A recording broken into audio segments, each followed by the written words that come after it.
की हे नेमकं वात, पित्त आणि कफ आहे काय? की वात म्हणजे केवळ गॅस, पित्त म्हणजे ॲसिडिटी, कफ म्हणजे पडणारा कफ, किंवा त्यांना वाटतं असंच आहे, पण असं नाही आहे. की मी माझी वातज प्रकृती आहे, कफज आहे किंवा पित्तज आहे, कसं ओळखता येतं? तर समजा वात प्रकृतीचा माणूस आला, तो ऑर्गनाइज नसतो, मग तो इकडे आणून तो त्याचा केस पेपर शोधतो, तो सगळं, मग ते मला तो येईपर्यंत कळून जाते की हा वात प्रकृतीचा. याचा म्हणजे मानसिकतेवर पण परिणाम होतो. पित्ताच्या लोकांना एक certain form of perfection, aggression, precision, हे सगळं जे प्रॉब्लेम आहे याच्याने काय होतं की त्यांना असं म्हणजे असं पाहिजे, आणि ते नाही झालं की जो राग येतो त्यांना, त्याचा परिणाम त्यांच्या पचनावर होतो.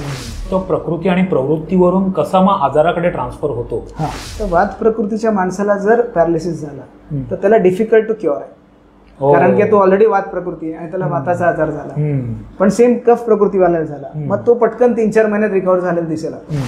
ते दोष बॅलन्स करणं खूप गरजेचं आहे. करेक्ट. तर हे बॅलन्सिंग म्हणजे नेमकं काय, आणि ते इम्बॅलन्स झाल्यानंतर काय होऊ शकतं? म्हणजे निसर्गाने आपल्याला एवढं उलटं बनवलं आहे की वात प्रकृतीवाल्याने शांत बसायचंय, पण त्याचं शांत बसण्याचं त्याचं बेसिक ह्याच्यात नाहीये, पण त्याने बॅलन्स आणायचं, त्याला शांत बसवलं होणार. पित्तामध्ये फायर दिलाय की तुम्ही सगळं करा, पण तुम्हाला मध्यमच राहायचं, बॅलन्स राहायचं, तुम्ही सगळं करायचं नाहीये. आणि कफामध्ये दिलंय की तुम्ही आराम करा, हे त्यांच्या मुळात आलेलं आहे, पण त्यांना पाहिजे की तुम्ही खूप मेहनत करा तर तुम्ही फिट राहाल. सो प्रत्येकाने ते केल्याशिवाय निसर्गाचा बॅलन्सच येणार.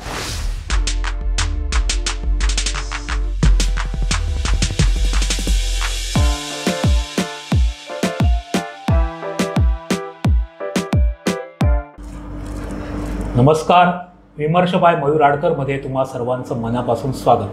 तुम्हाला सगळ्यांना कल्पनाच आहे, विमर्शवरचे आरोग्य विषयाचे जे पॉडकास्ट आहेत त्याला आपण तब्येत पाणी असं नाव दिलेलं आहे.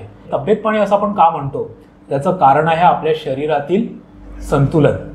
हे संतुलन कशाचं असतं? वात, पित्त आणि कफ. आपल्या आयुर्वेदामध्ये या 3 संकल्पनांना आपल्या शरीरातल्या अतिशय अनन्यसाधारण असं महत्त्व आहे. त्यामुळे आजच्या आपल्या तब्येत पाणीच्या एपिसोडमध्ये आपण या शरीरातल्या वात, पित्त आणि कफ या संकल्पनेचा, मी संकल्पना अशासाठी म्हणतोय की मलाही नेमकं याचा रिलेशन, याचा संबंध आपल्या शरीराशी, मानसिकतेशी, वागणुकीशी का आहे हे मला माहीत नाही, त्यामुळे मी याला संकल्पना म्हणतोय. कारण वात म्हटल्यानंतर आपल्याला वायू वाटू शकतो, गॅस वाटू शकतो, कफ म्हटला की गळ्याकडे येणारा कफ वाटू शकतो, पित्त म्हटल्यानंतर आपलं जे खवळतं आणि राग येतं किंवा अंगावर ज्या गांधी उठतात ते आपल्याला वाटू शकतं. पण याचा संबंध केवळ त्याच्यासाठी नाही, त्याच्यासारखा नाही, तर त्याचा संबंध काहीतरी आपल्या आरोग्याच्या या सिस्टमशी आहे, आपल्या स्वभावाशी आहे, आपल्या शरीराशी आहे. याच विषयाचा अतिशय सखोलपणे उलगडा करण्यासाठी आज आपल्यासोबत डॉक्टर चिदानंद पटवर्धन, म्हणजे तुम्ही डोंबिवलीत आलात आणि पटवर्धन डॉक्टर असं कोणाला सांगितलं, तुम्हाला थेट पत्ता त्यांच्या क्लिनिकपर्यंत कोणीही आणून सोडेल असं हे ख्यात, म्हणजे मी आपल्या सोप्या भाषेत तुम्हाला सांगतोय, पण त्यांची ही ख्याती का आहे ते आपण सगळ्यांनी जाणून घेऊयाच आपण. पण हे नेमकं वात, पित्त, कफ ह्याचं महत्त्व आपल्या शरीरात किती आहे हे मुख्यत्वे आपल्याला जाणून घ्यायचं आहे. त्यामुळे आजच्या तब्येत पाणीच्या एपिसोडमध्ये मी डॉक्टर चिदानंद पटवर्धन यांचं स्वागत करतो. डॉक्टर, खूप खूप स्वागत. खरं तर या विषयावरचं फार अज्ञान आहे आणि ते तुम्ही उलगडून आज आमच्या विमर्शाच्या प्रेक्षकांना सांगावं तब्येत पाणीच्या माध्यमातून, अशी आमची एक इच्छा आहे. त्यामुळे आज बऱ्याच महिन्यानंतर तुम्हाला संपर्क करून आज तुमची वेळ आम्हाला मिळालेली आहे आणि या विषयावर तुम्ही प्रकाश टाकावा, आपल्या प्रेक्षकांना याबद्दलचं सखोल ज्ञान, जे काही प्राथमिक आणि त्यातलं सखोल ज्ञान आहे ते द्यावं, अशी एक इच्छा आहे. तर पहिला प्रश्न माझा तुम्हाला असेल की हे नेमकं वात, पित्त आणि कफ आहे काय? कारण ह्याच्याबद्दलच्या एक समजुती आमच्या डोक्यात आहेत की जे आपल्याला वाटतं पण ते नाही आहे हे मला समजतंय, त्यामुळे तेच जाणून घेण्यासाठी मी विशेषतः आलेलो आहे. ते नेमकं आहे काय? सो वात, पित्त, कफ म्हणजे काय बेसिकली?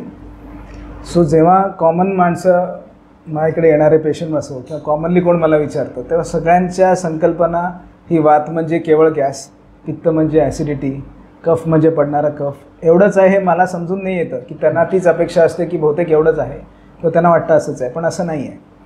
तर ते समजवण्यासाठी मी एक उदाहरण देतो. फॉर एक्झाम्पल, समजा एखादा खाण्याचा पदार्थ आहे, आपण म्हणू चणा डाळ आहे, तर त्याच्यामध्ये काही गुणधर्म आहेत. प्रत्येक जे काही आपण अन्न खाणार, जे काही आपला एखादा धान्य असणार, एखादं फळ असणार, एखादी भाजी असणार, प्रत्येकामध्ये काही ना काही प्रॉपर्टीज आहेत. म्हणजे काही जड आहे, काही हलका आहे, काही थंड आहे, काही उष्ण आहे. अशा एकेका पदार्थामध्ये मल्टिपल प्रॉपर्टीज असतात.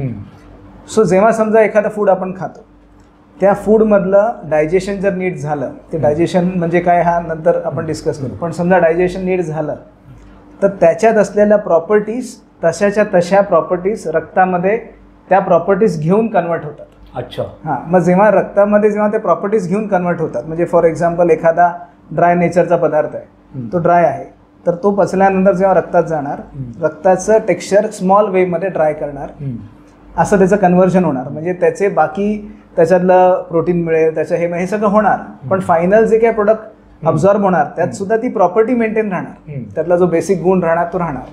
मग समजा वृक्ष आहे, तर वृक्ष गुण जातो. आता असं केवळ एक माणूस जास्त वृक्ष आहार खात चाललाय कायम, तर त्याचं स्लोली रक्ताचं टेक्स्चर आपण म्हणू की एका प्रकारे वृक्ष होणार.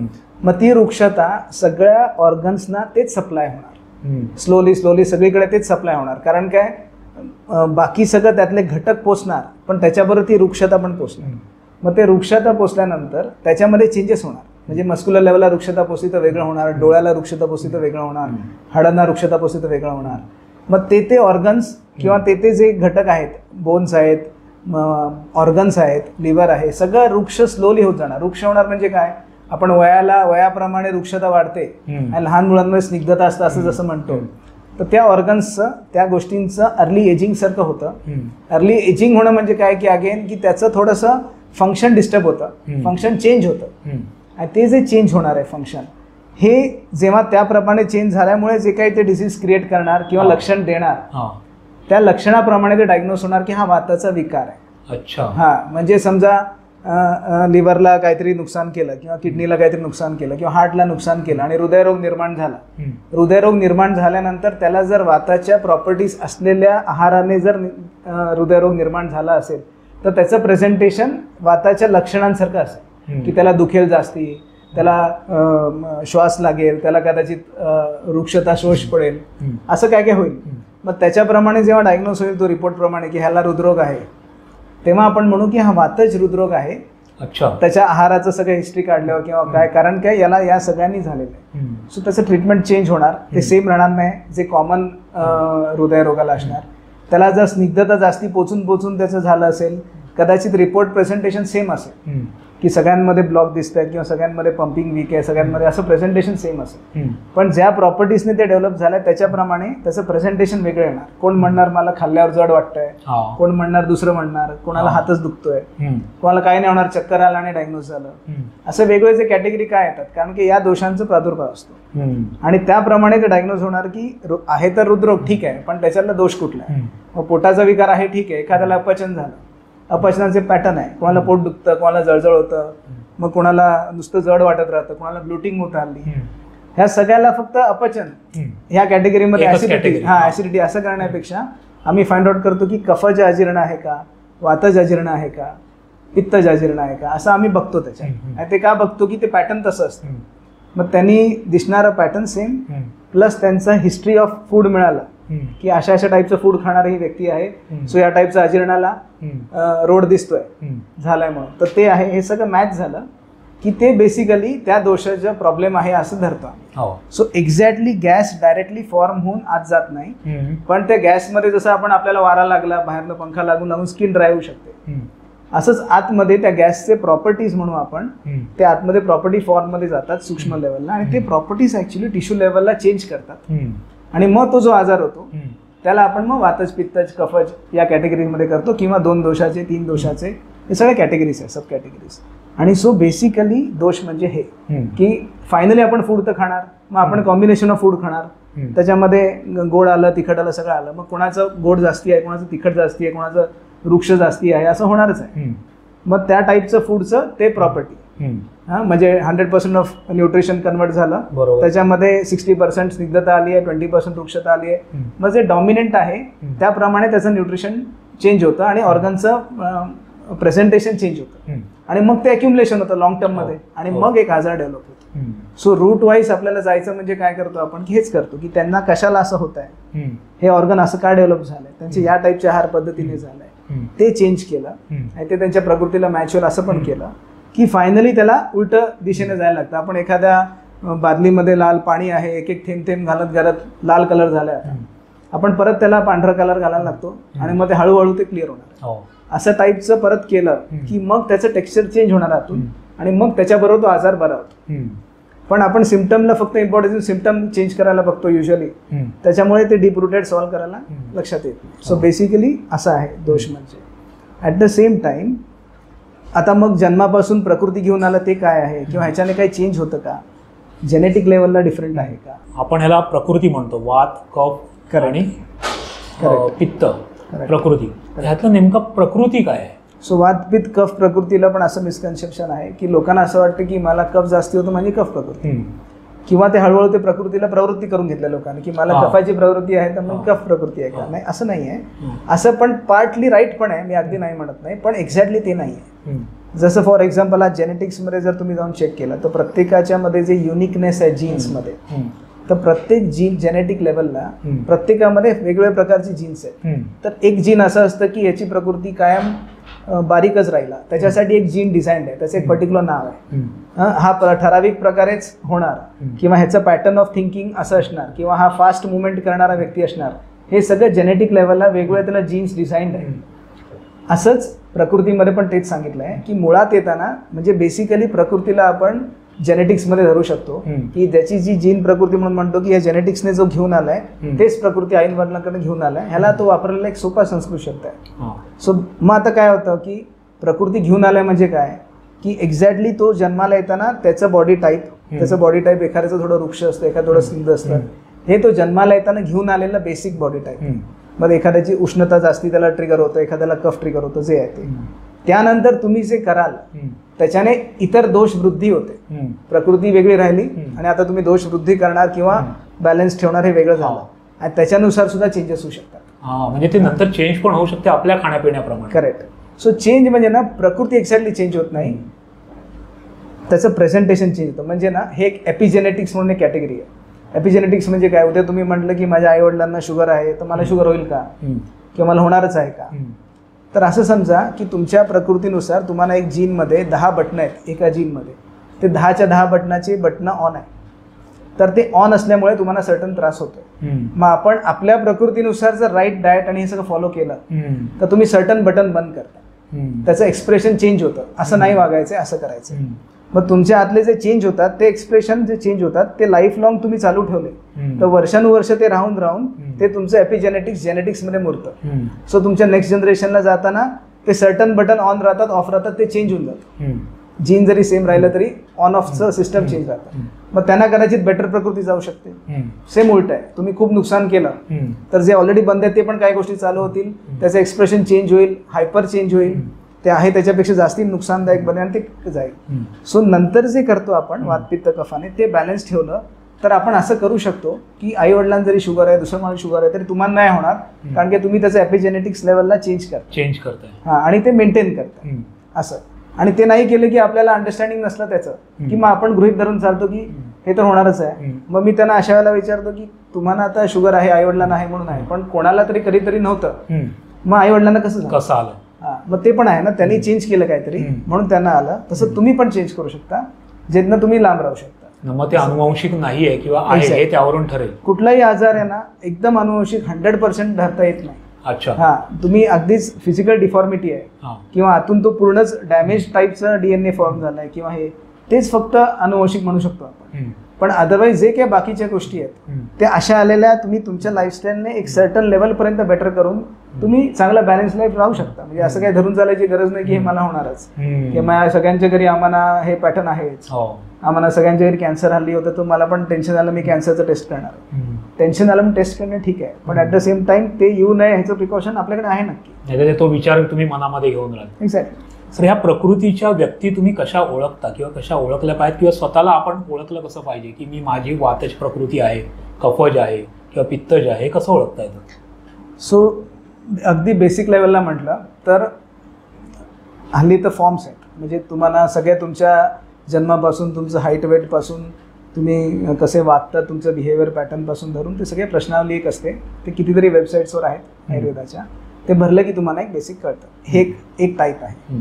दुसरं टाईप आहे, तुम्ही थोडं स्टडी केलं की तुम्हाला दिसायला लागतं आता जसं मी म्हटलं की वात प्रकृतीचा माणूस समजा क्विक असतो. आता माझ्या पेशंटमधलं एक्झाम्पल द्यायचं झालं तर समजा वात प्रकृतीचा माणूस आला, तो ऑर्गनाईज नसतो.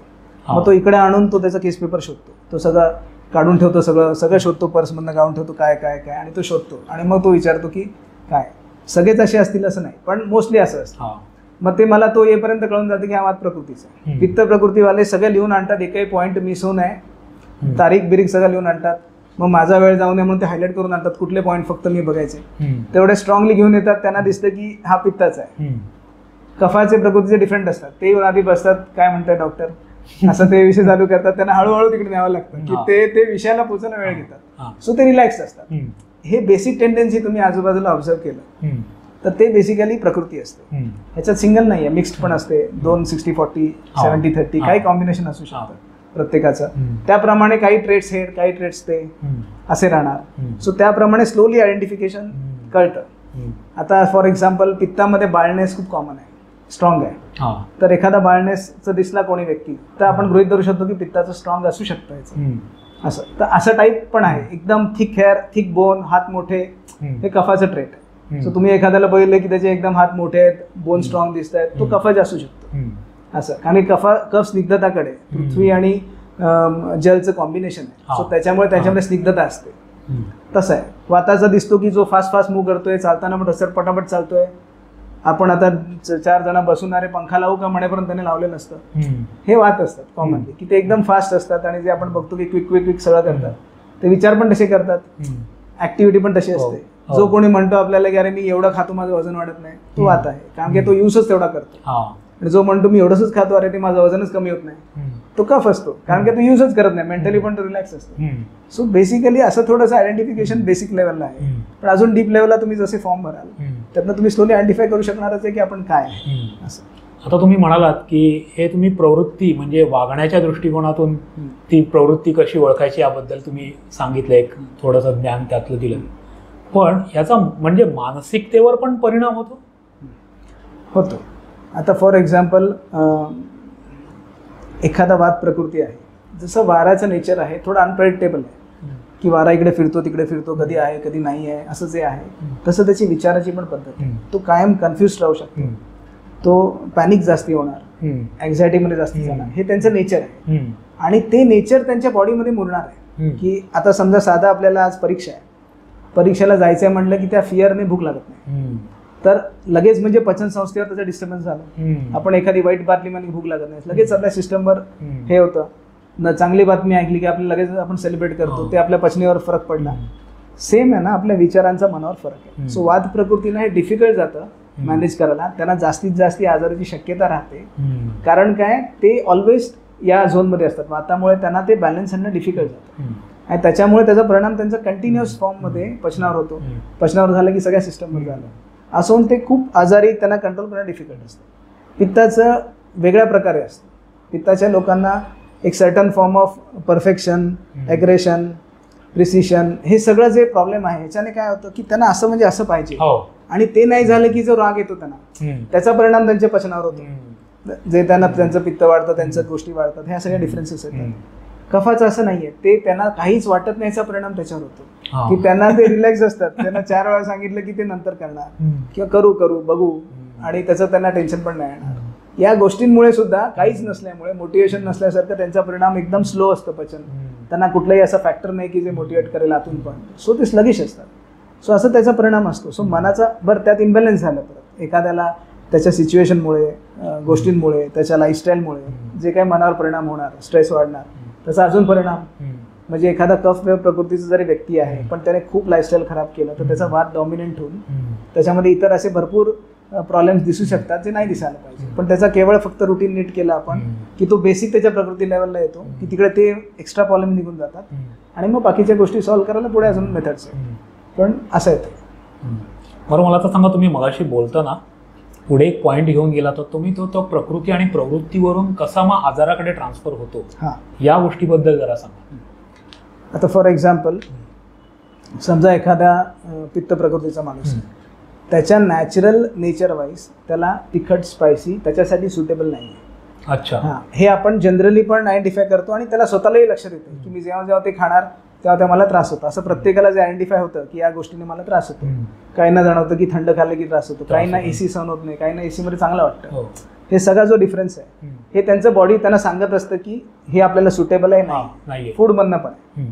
पण समजा तो तेच खाणार किंवा त्याला तेच अवेलेबल आहे, तेच खातोय, तर ते त्याला नुकसान करेल. मग तो जर हे सगळं नॉलेज नाहीये त्याला प्रकृतीचं, मग तो काय विचार करेल, माझ्या घरी सगळे तर लसूण खातात, त्यांना काय होत नाही, मग मला कसं, मला का होत आहे, मग ते कारण नाहीये असं त्याला वाटायला. त्याच्यावर तो आयडेंटिफाय नाही करत आणि मग तो ते आजार बनवत राहतो. कारण की कुठेतरी वाचतो लसणीमध्ये क्वालिटी आहेत, प्रॉपर्टीज आहेत, त्याप्रमाणे तो आपल्या प्रकृतीला ते सुटेबल आहे हे न बघता ते जेव्हा कन्झ्युम करतो त्याच्याने तो आजार करून बसतो, विरुद्ध होतो. करेक्ट. असं वात प्रकृतीला सर्टन गोष्टी आहेत की त्याला थंड नाही चालत, वृक्ष नाही चालत, एकदम लाईट तुम्ही पॉपकॉर्नच खूप खाल्लं तर त्यासाठी सुटेबल नाहीये, ते वात वाढणार, अशा टाईपचं त्यासाठी नाहीये. कफवाल्यांना हेवी नेचरचे दुग्धजन्य पदार्थ जास्ती खात आहे, हेवी खात आहे, हे सुटेबल नाहीये, त्याने त्यांचं तो वाढणार आहे. पण त्यांना तेच खातं आवडतं किंवा तेच खातात प्रकृतीप्रमाणे, किंवा हेच खात आहेत किंवा अवेलेबिलिटी प्रमाणे हल्ली किंवा फॅड प्रमाणे की सगळेच खात आहेत आपण पण खाऊ, किंवा टेस्ट जनरेट करायला बरेच मेकॅनिझम वापरतात, त्याने ते चुकीचे फूड खाऊन बसतात आणि मग वाटतं की ह्याचा त्रास होतो. असं नंबर ऑफ थिंग्स आहेत. त्याच्याने हळूहळू प्रकृतीला डॅमेज होतं. तर आयडेंटिफाय केलं आपण की आपल्याला सुटेबल कुठले आहेत, नॉन सुटेबल कुठले आहेत, आणि त्या झोनमध्ये राहील. म्हणजे मग एखाद्या पित्त प्रकृतीने कधीच खायचं नाही का स्पायसी असं नाहीये, लिमिटेड फॉर्ममध्ये तो खाऊ शकतो, लिमिटेड सीझन्समध्ये खाऊ शकतो, तसं तो आनंद घेऊ शकतो त्याचा. पण मेजरली त्याच्यासाठी ते सुटेबल नाही. सो आपण असं म्हणू की एकदम नॉन फेवरेबल काहीच नाहीये कोणालाच, तर लेस सुटेबल, मोर सुटेबल अशा कॅटेगरीज आपण करू शकतो. मग ते आयडेंटिफाय करायचं, ते आपण खाताना ठरवायचं की हे माझ्यासाठी ठीक आहे किंवा नाही आहे असं. आता समजा वात प्रकृतीच्या माणसाने काय खावं काय खाऊ नये, पित्त प्रकृतीच्या माणसाने काय खावं काय खाऊ नये, आणि कफ प्रवृत्तीच्या व्यक्तीने काय खावं आणि काय खाऊ नये हे जरा तुम्ही थोडक्यात सांगा. सो बघा, वात प्रकृतीच्या माझं असं म्हणणं आहे की कुठलाही प्रकृतीचा वात आहे किंवा पित्त आहे, यांना काय खावं हा एक पॅटर्न आहे. पण ह्याच्या आधी हे कन्सेप्च्युअली अंडरस्टँड करायची गरज आहे की वात प्रकृतीच्या व्यक्तीचं अग्नी विषमाग्नी म्हणतो आम्ही. म्हणजे व्हेरिएशन्स खूप असतात. आता खूप भूक लागेल, संध्याकाळी बिलकुल भूक नसेल, त्याचं काही फिक्स नाही की 2 दिवस खूप भूक करेल, 2 दिवस तो बिलकुल खाणार नाही, हे त्याचं नेचर असेल. सो ती विषमाग्नी असते की फिक्स नाही. मग सो त्याच्यासाठी ना ऑलवेज 5 meals अप्रॉक्सिमेटली हे त्याच्यासाठी राईट आहे. छोटं 5 वेळा खाणं, थोडं जे ओंजळकर म्हणतात ते, की जे आता काही लोक सांगतात ना 2 तासाने खा, काही डायटिशियन सांगणार 2 तासाने खा, हे त्यांच्यासाठी लागू पडतात त्या प्रकृतींसाठी. त्यांना 1 shot फुल मील खाणं सुटेबल नाही असं. प्लस त्यांना सगळं वृक्षाहार की तेल तूप बिलकुल नाही जेवणार, हे त्याच्यासाठी सुटेबल नाही. त्यांना त्याची गरज आहे, तेल तुपाची गरज आहे किंवा स्निग्ध पदार्थांची गरज आहे, दुग्धजन्य गरज आहे. हे सगळं असलं आणि हे कन्सेप्च्युअली त्यांनी फॉलो केलं, परत बेसिक फॉलो केलं की आपण लवकर जेवतोय सूर्यास्ताच्या, हे सगळं बेसिक फॉलो केलं, हे सगळं जोडून ते मॅच होणार. पित्त प्रकृतीची अग्नी तीव्र आहे, तर त्याच्यामुळे त्यांचं असं असतं की त्यांना जेवण नाही मिळालं त्यांना डोकं दुखतं आणि थोडे भडकतात. तुमच्याशी बोलताना मी स्वतःला रिलेट करते म्हणून सांगतोय. सो त्याच्याने काय होतं, पित्त प्रकृतींना 3 वेळचं नीट जेवण लागतं. सो ते जे असतात की मग त्यांना मध्ये मध्ये त्यांचं हे नसतं की मला पाहिजेच असं नाही, मला जेवताना व्यवस्थित जेवलं की झालं, हे ते टाईपचे असतात पित्तवाले. सो त्यांच्यासाठी ते आहे. परत त्यांचं पित्तामुळे अग्नी स्ट्रॉंग असते, सो त्यांना सगळं पचू शकतं, फक्त अग्नी वाढवणारे स्पायसी त्यांना टाळायचं. पण पित्ताला ऑलवेज आणि तिखट, करेक्ट, हे कमी ठेवायचं आहे. ॲट द सेम टाइम त्यांच्यामध्ये हे ट्रेट आहे की त्यांना सगळ्याच बाबतीत मध्यमच सूट होणार आहे. त्यांनी ओव्हर इटिंग केलं तरी फॉल्ट आहे, त्यांनी कमी खाल्लं तरी त्यांना फॉल्ट आहे. तर त्यांना मध्यम राहायचं. व्यायाम करायचे तरी ते ॲम्बिशियस असतात, त्याच्यामुळे ते हायपर व्यायाम करू शकतात, पण त्यांना त्याचा त्रास होणार आहे. त्यांना मध्यमच सुटेबल आहे. त्यांना असं नाही की मी वाढवत जाऊ शकतो, ते तेवढं सुटेबल नाही आहे त्यांच्यासाठी. तर वाताला एकदम लाईट व्यायाम पाहिजे, ह्यांना असं पाहिजे, कारण की ते नॅचरली क्विक आहेत. त्यांचा बॅलन्स कसा आणणार आपण, त्यांना शांतपणे थोडे व्यायाम करा, होल्डिंग करून ठेवायची आसनं द्या, असं त्यांना काम डाऊन करा. पित्तला मध्यम ठेवा की सगळं करा, ते ॲम्बिशियस असल्यामुळे सगळं व्हरायटी करा पाहिजे, तर पण तुम्ही मध्यम राहा, तुम्ही ओव्हर करून घेऊ नका. आणि कफाला खूप व्यायामाची गरज आहे, कारण की त्यांचं स्लगिशनेस इन्व्हेस्ट होत नाही. करेक्ट. मग त्यांना आपण मग असं उलटं म्हटलं खूप व्यायामाची गरज आहे, एनर्जी मेंटली पण रिलॅक्स्ड आहे, फिजिकली पण ते जास्ती हालत नाही नॅचरली नेचर वाईज. मग त्यांना फूड किती लागणार आहे, एकदम मिनिमम. मग 1 वेळचा 2 वेळचं जे मीलची अवस्था आहे, जे पॅटर्न केलेलं आहे काही लोकांनी किंवा कसं, ते त्यांच्यासाठी सुटेबल आहे. काही लोकांचं 24 तासात 1च मील पण सफिशियंट आहे, काही लोकांना 2. हे आणि हे कळणार तुम्ही जर एक दिवस सकाळी उठल्यापासून ठरवलं की बाबा मी भुकेप्रमाणे खाईन आणि 80%च खाईन, तर वातवाल्याला कळणारच की तो थोडं खाल्ला की त्याला 2 तासांनी भूक लागणार. पित्तवालाने खाल्लं की त्याला 3-4 तासांनी लागणार आणि कफवाला म्हणणं अजून भूक नाही करत, तो हा. संध्याकाळपर्यंत काढेल, दुसऱ्या दिवशीपर्यंत काढेल. हो. हे सिंपल आहे, सायंटिफिक आहे. आणि यांना सगळं वृक्ष लागेल परत कफवाल्यांना, की त्यांनी दुग्धजन्य टाळा, हेवी टाळा, टाईप ऑफ फूडमध्ये लाईट घ्या, असं लागेल त्या बेसिकली. आता या संबंधीचे आजार काय उत्पन्न होतात या प्रकृतीप्रमाणे? सो बघा, आता फॉर एक्झाम्पल आपण एक पॅरालिसिस सारखा आजार म्हणू समजा. हा आजार टेक्निकली कुठल्याही प्रकृतीला होऊ शकतो, पण वात प्रकृतीला जर झाला आणि हा आजार वाताचा आहे, वाताचा प्रकोप होणारा आपण डायग्नोस करतो. वाताचा प्रकोप म्हणजे सगळ्या लेवलला, सगळ्या सिस्टममध्ये ड्रायनेस आणि या गोष्टी वाढून त्यांचं फंक्शन डिस्टर्ब होऊन, सो बीपी वाढून, कधी कधी ब्लॉक होऊन, झीज झाल्यामुळे असं होऊन होणारा आजार आहे.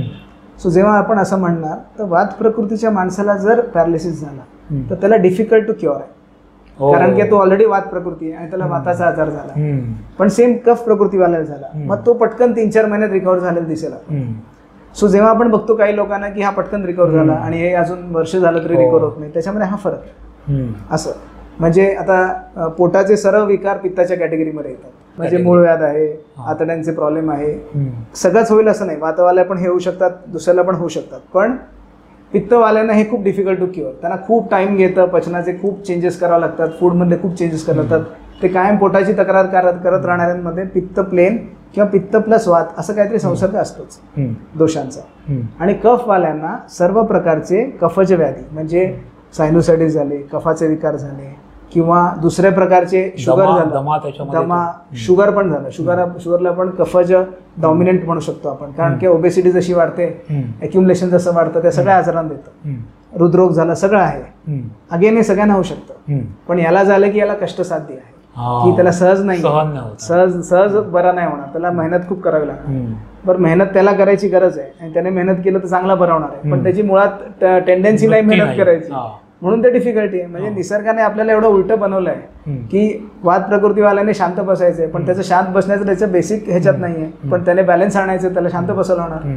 पित्तामध्ये फायर दिलाय की तुम्ही सगळं करा, पण तुम्हाला मध्यमच राहायचं, बॅलन्स राहायचं, तुम्ही सगळं करायचं नाहीये. आणि कफामध्ये दिलंय की तुम्ही आराम करा, हे त्यांच्या मुळात आलेलं आहे, पण त्यांना पाहिजे की तुम्ही खूप मेहनत करा तर तुम्ही फिट राहाल. सो प्रत्येकाने ते केल्याशिवाय निसर्गाचा बॅलन्सच येणार नाही. या प्रवृत्तींना किंवा या प्रकृतींना ते दोष बॅलन्स करणं खूप गरजेचं आहे. करेक्ट. तर हे बॅलन्सिंग म्हणजे नेमकं काय आणि ते इम्बॅलन्स झाल्यानंतर काय होऊ शकतं? सो बघा, बॅलन्सिंग म्हणजे त्याच्यात खूप कॅटेगरीज आहेत. फर्स्ट कॅटेगरी आहे जे फूडमधनं सगळ्यांना जे कॉमन समजतं, मग सेम आहे की एखाद्या प्रकृतीच्या अगेन्स्ट एखादा फूड खातोय असं सगळं जे काय करणार ते आलं. सेकंड कॅटेगरी आहे विहार. आपण आहार, विहार, व्यायाम असं जर 2-4 गोष्टी केल्या किंवा निद्रा पण इन्क्लूड केलं त्याच्यात. सो आहाराचं कॅटेगरी तर हे सिंपल आहे की मला हे तिखट मला नाही खायचं पित्त प्रकृतीला आणि मी ते उलटं खातोय तर मला त्रास होतो. विहाराच्या कॅटेगरीमध्ये मोस्ट इम्पॉर्टंट आहे जे खूप नेग्लेक्टेड आहे. म्हणजे फॉर एक्झाम्पल तुम्ही एखादा पदार्थ खाताय, समजा तुम्ही आईस्क्रीम खाताय, जे सगळ्यांना समजा उन्हाळ्यात आवडतं. आईस्क्रीम तुम्ही अशा वेळेला खाताय जेव्हा तुमचं पोट भरलं आहे, जे कॉमनली जेवणानंतर लोक खातात, तर त्याचं पूर्ण नुकसान होणार, ते पचणार नाही आहे. कारण की जेवणावर जेवण केलं तुम्ही, मुळात ते गोड दुग्धजन्य सगळं आहे, ते हेवी आहे. तर तुम्ही जेवणावर जेवण केलं म्हणजे रॉंग टाईमला ते खाल्लं, रॉंग मेथडने खाल्लं, तर तुम्ही रात्री खाल्लं तर नुकसान करणार आहे, कारण की रात्री परत पचनक्रिया नाही. तुम्ही दिवसा खाल्लं आणि तुमचं थोडं रिकामा पोट आहे तेव्हा चान्सेस आहे की ते पचेल. सो ऑलरेडी त्याच्यामध्ये कलर, फ्लेवर, प्रिझर्वेटिव्हच्या दृष्टीने मी म्हटलं की चान्सेस आहे पचेल, कारण की बाकीचं नुकसान पण होत असतं. एक्झॅक्टली लोक हेच करतात जे तुम्ही म्हणताय की ज्याच्यामुळे त्रास होईल, की जेवल्यानंतर आईस्क्रीम. अगदी आम्ही हॉटेलला गेलो म्हणजे रेस्टॉरंटमध्ये गेलो तरी कानात येऊन विचारलं जातं आईस्क्रीम पाहिजे काय, आणि ते आपण खातो कारण थंड वाटतं. आणि डेझर्ट, गोड खावं जेवणानंतर, या सगळ्या सांगतो. हे एवढं चुकीचं आहे. एक्झॅक्टली. काय होतं बघा, ह्याला इम्पॉर्टन्स नाही आल्यामुळे सगळीकडे टाईप ऑफ फूडवरच इम्पॉर्टन्स आलं. म्हणजे माझ्याकडे किती लोक येतात जे म्हणतात आम्ही घरचंच खातो, तरी प्रॉब्लेम काय आम्हाला, आम्ही खाल्लंच नाही, वर्षानुवर्ष आम्ही बाहेरचं काही आणत नाही, पण मला आजार काय, तर तो उशिरा खात असतो. उशिरा तो हेवी खात असतो. दिवसभर कामाचं करून सगळेजण रात्री हेवी खातात. मग जे काय त्याला नवीन करायचे ते रात्रीच बनवतात पदार्थ सगळे घरी. त्यात सकाळी म्हणजे दुपारी जेवणाला काय फार पडतं, पोळी आणि भाजी. एक्झॅक्ट. तर पूर्णान्न म्हणून रात्रीच जास्ती खाणार. मग टायमिंग चुकल्यामुळे फॉल्ट झाला. टाईप ऑफ फूड इथे ठीकच आहे, तर टायमिंग चुकलं, रात्रीच्या मानाने हेवी खाल्लं, सूर्य गेल्यानंतर खाल्लं, असं सगळं केल्यामुळे हे मंद झाल्यानंतर खाल्लं. एक्झॅक्टली. हे सगळं झाल्यामुळे त्यांना तो आजार होत असतो. पण मग त्यांना तेव्हा जर हे कन्वर्ट करायला सांगतो आपण, ह्याच्यावर फोकस न करता ते शोधत बसतात की जर मला पित्त होत आहे तर मी एखाद्याला, आता माझ्याकडे एक व्यक्ती यायचा ज्याला खूप अजीर्ण होऊन खूप ॲसिडिटी व्हायचं त्याला, त्याने सगळं बंद केलं होतं त्याच्या दृष्टीने, जे काय त्याला माहित होतं किंवा इतरांनी त्याला सांगितलं होतं की तिखट मीठ जे काय त्याला व्हॉट्सअपच्या युनिव्हर्सिटीवर आलं होतं. करेक्ट. सो जे काय त्याला वाटत सगळं बंद केलं. पण मग नंतर मी त्याला फाइंड आउट केलं, मला कळलं की त्याला कदाचित तो 4-5 पोळ्या खायचा जे त्याच्या मानाने ऍक्टिव्हिटी मानाने जास्ती होतं. सो त्याने अग्नीचा विचार न करता तो हेवी इटर होता. मग तो हेवी इटर जो होता त्याला आपण जेव्हा कमी केलं फूड की तू कमी खा, की त्याचं पचायला लागलं आणि त्याची ती ऍसिडिटी गेली. आता इथे ऍसिडिटीचा रोल तिखटाने आहे हे कॉमन मॅनची समजूत होती, म्हणून ते फक्त टाईप ऑफ फूडवर फोकस करतात, हे बाकी गोष्टींवर फोकस नाही करत. व्हेरएज तेच जास्त इम्पॉर्टंट. मग ते केलं. समजा मी म्हणू की एखाद्याने खाल्लं जरी, पण तो सकाळचा त्याचा रोज चांगला व्यायाम आहे तरी चान्स आहे पचेल. एखादा खातो पण आहे, जागरण पण करतोय, त्याचं अजून नुकसान आहे. एखादा खूप उशिरा उठतो तर अग्नी मंद करून उठणार. जेव्हा आपण उशिरा उठतो सूर्याच्या नंतर तर आधीच पचनक्रिया मंद करून उठतो, आणि त्यानंतर तुम्ही घरचंच खाताय तरी अपचन होऊ शकतं. मग हे विहाराला इम्पॉर्टन्स नाही दिल्यामुळे मग फक्त टाईप ऑफ फूडवर आहे, मी घरचं खातोय. सो बेसिकली आहार विहार लक्षात आलं, हे केलं पाहिजे. सूर्योदयाच्या आधी उठलं तर बॅलन्स राहतं शरीराचं. सूर्यास्तानंतर खूप वेळ जागा नाही राहिलं तर बॅलन्स राहतं. सूर्यास्ताच्या आत खाल्लं की बॅलन्स राहतं. क्वांटिटी ऑफ फूड 80%च कायम ठरवून खाल्लं ते बॅलन्स राहतं. कुठलंही फूड कोणी ऑफर करत आहे, कोण घेणार आहे, कोण खाणार आहे, मला भूक आहे का नाही, ह्याचं मला हाऊस म्हणून खाणार आहे का भूक म्हणून खाणार आहे, याच्यावर फोकस केलं तर बॅलन्स राहतं. हे बेसिक गोष्टी फॉलोअप केल्याने ते समतोल राहणार. परत निद्रा, झोपेचं प्रत्येकाचं डिफरंट आहे. एक आपण बनवून ठेवलं आहे लॉजिक की मला एक जण येऊन विचारत होते की मी 8 तास तर झोपतो. तरुण पिढीमध्ये खूप कॉमन आहे की ते खूप उशिरा झोपतात आणि खूप उशिरा उठतात. मग ते मला म्हणाले की मी 8 तास झोपतोय पण झोप माझी कव्हर होती. सो ठीक आहे, मी म्हटलं पण तुला उठल्यावर कसं वाटतं? खूप डल वाटतं, हे वाटतं, थकलेलं वाटतं, रात्रीपर्यंत उठावंसच नाही वाटत. सो लॉजिकली जर राईट आहे तर का मॅच नाही झालं? मग मी त्याला म्हटलं तू एकदा असं करून बघ 1 महिनाभर की दिवसभर पूर्ण झोपायचं, रात्रभर पूर्ण जागायचं. सेम म्हटलं फूडच्या बाबतीत करून बघ. रात्रीमध्ये 3 वेळा खा, 3-3, 4-4 तासाच्या इंटरव्हलने, आणि दिवसा खाऊच नको. 1 महिनाभर कर आणि कसं वाटतंय बघ, आणि सेम तू नंतर उलट कर. पण मग जर तुझं टायमिंग राईट आहे, 3-4 तासाचं गॅप देतोय, टाईप ऑफ फूड राईट आहे, मग तुला आजार का होतोय जर या लॉजिकने? म्हणजे सूर्याशी काहीतरी कनेक्शन आहे बॉडीचं, म्हणून तसं आहे. मग रात्रीच झोपून उठलं की फ्रेश का वाटतं, दिवसा उशिरा उठलं की डल का वाटतं? निसर्ग सांगते तुम्हाला की चुकलं. तसं आहे. ते जे डलनेस आहे ना ते आतपर्यंत मुरलंय पचनक्रियेपर्यंत, म्हणून पचनक्रिया पण तशी मंद आहे. मग दिवसात आपण चांगलं फूड खाल्लं तरी फॉल्टी आहे. सो झोप जी आहे ते इम्पॉर्टंट नाही आहे की 8 तास का 9 तास का 7 तास, ते राईट वे टाईममध्ये होणं इम्पॉर्टंट आहे. पहिलं तुम्ही एन्श्युअर करा की तुम्ही रात्रीच्या वेळेतच झोपताय, हे फर्स्ट आहे. मग तुमच्या प्रकृतीनुसार तुम्ही शोधा की तुम्हाला 4 तासाची गरज आहे. कदाचित कफ प्रकृतीवाल्यांना 4 तास पण पुरतं, वात प्रकृतीवाल्याला 9 तास पण लागतं. हे डिफरंट आहे, त्याच्या ऍक्टिव्हिटी वाईज सगळ्या वाईज डिफरंट. त्याप्रमाणे तुम्ही झोप घ्या, पण असं लॉजिक लावू नका की मी जास्त वेळ झोपतोय म्हणजे झालं. म्हणजे आपण पूर्ण ना ऑन पेपर लॉजिकल फक्त शोधतोय एवढ्या तासाची झोप, असं नाहीये. निसर्ग सांगायचं ऐकून निसर्गाप्रमाणे वागणं सुद्धा हे जास्त प्रायोरिटीचं. सो ते झालं. व्यायाम मध्ये पण असं होतं की एवढे मल्टिपल लोक मल्टिपल गोष्टी सांगतात. प्रत्येक जण आपापल्या फक्त दुसऱ्याला बघून अशा टाईपचा व्यायाम करायचा आहे, या नेचरने करायला जातो. त्याला काय सुटेबल आहे, जसं वात प्रकृतीवाल्याने खूप कार्डिओ केलं त्याला खूप त्रास होणार, तो रनिंगच करतो, हेच करतोय, तो आधीच तो आतमधनं ड्राय आहे, त्याचे ऑलरेडी गुडघे जॉईंट सगळे झिजणार आहेत लवकर, तो मुळातच वृक्ष आहे, आणि तो ते हेवी व्यायाम करतोय, झिजवतोय अजून, तो सगळं आजारी होतो. त्याला वाटतं की मी तर फिटनेससाठी रोज रनिंग करतो, हा फॉल्ट.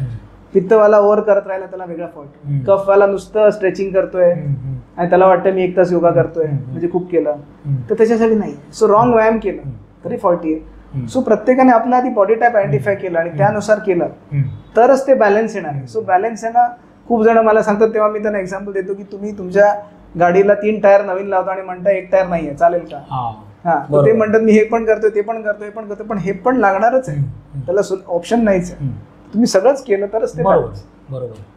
तुम्ही सांगितलं की इम्बॅलन्स होऊ नये म्हणून तुम्ही काय करायचं, पण एक ढोबळ म्हणून एका प्रवृत्तीच्या माणसाला कोणत्या पद्धतीचा गंभीर आजार होऊ शकतो याच्यामध्ये? बघा, आपण आता समजा कफ प्रकृतीने चालू करतो.